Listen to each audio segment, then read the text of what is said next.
What does it actually feel like to go from being a solo founder working alone at 2 a.m. to running a Fortune 500 company with thousands of employees across multiple countries? Most people only see the final version, the polished interviews, the big stage, the confident decisions. But the reality is very different. The role of a CEO changes dramatically at every stage of a company's growth. What worked when you had 3 people completely breaks when you have 300. Today, we're breaking down the 8 levels of a CEO's journey, from the lonely early days of a startup to leading one of the largest companies in the world. Let's start at the beginning. Level 1, solo founder. You wake up and there's no alarm clock, because there's no structure. Your day begins the second you open your laptop. You are the company. There's no team, no office, no processes, just an idea and whatever money you have left. You do everything yourself. You build the product, write the code, design the website, handle sales, cold emails, marketing, customer support, everything. There's no salary. Some months you make money, most months you don't. You question the idea, the timing, and sometimes yourself. But then something shifts.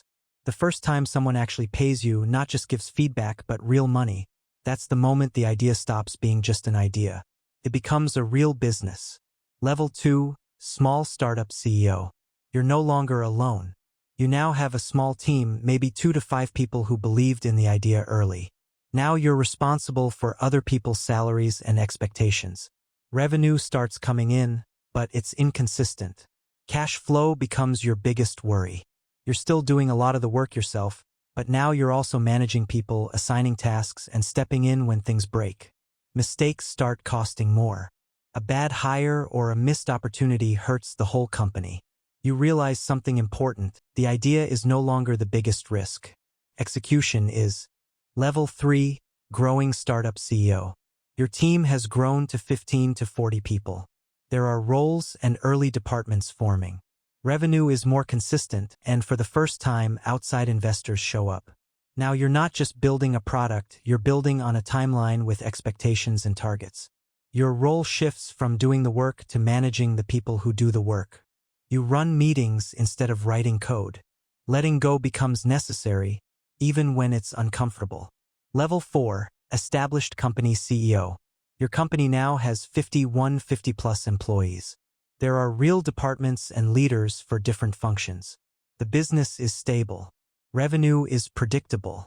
For the first time, the company can run without you for a few hours. Your job is no longer doing the work, it's building the systems and structure that allow the work to happen.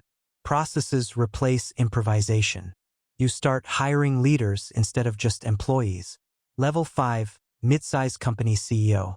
The company now has hundreds of employees and multiple layers of management. You no longer know everyone's name. That's when you realize the company has reached real scale.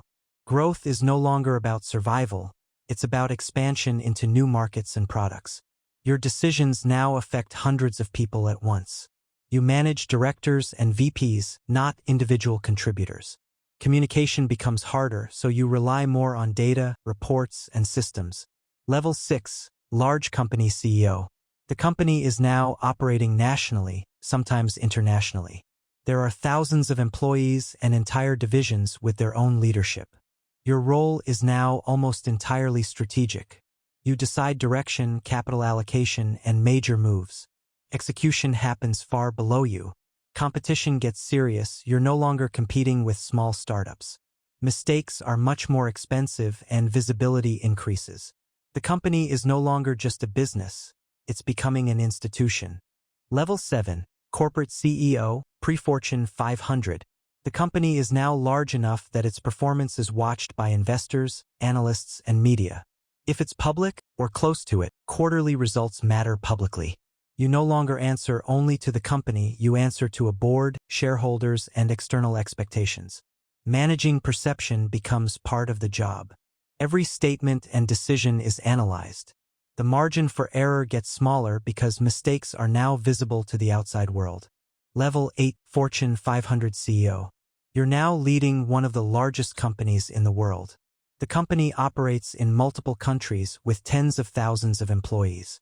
Your decisions can impact entire industries and supply chains. A single announcement can move stock prices. Your role is almost entirely directional. setting long-term vision, major strategy, and capital allocation. You work closely with the board and institutional investors. At this level, success is no longer measured only by growth. It's measured by long-term impact, what you build, what you change, and what remains after you're gone. The journey from level 1 to level 8 is not just about company size. It's about how your role, responsibilities, and even your daily life completely transform. What worked when you were a solo founder will destroy the company at level 5. What makes you successful at level 4 may not be enough at level 7. The skills that got you here won't necessarily get you there. That's why the best CEOs are always learning how to lead at the next level, not just the current one. If this video gave you a new perspective on how leadership changes as companies grow, hit that like button and subscribe for more breakdowns like this. Drop a comment below. Which level do you think you're closest to right now? Or which one are you aiming for? The CEO you need to become at each stage is completely different from the one you were before.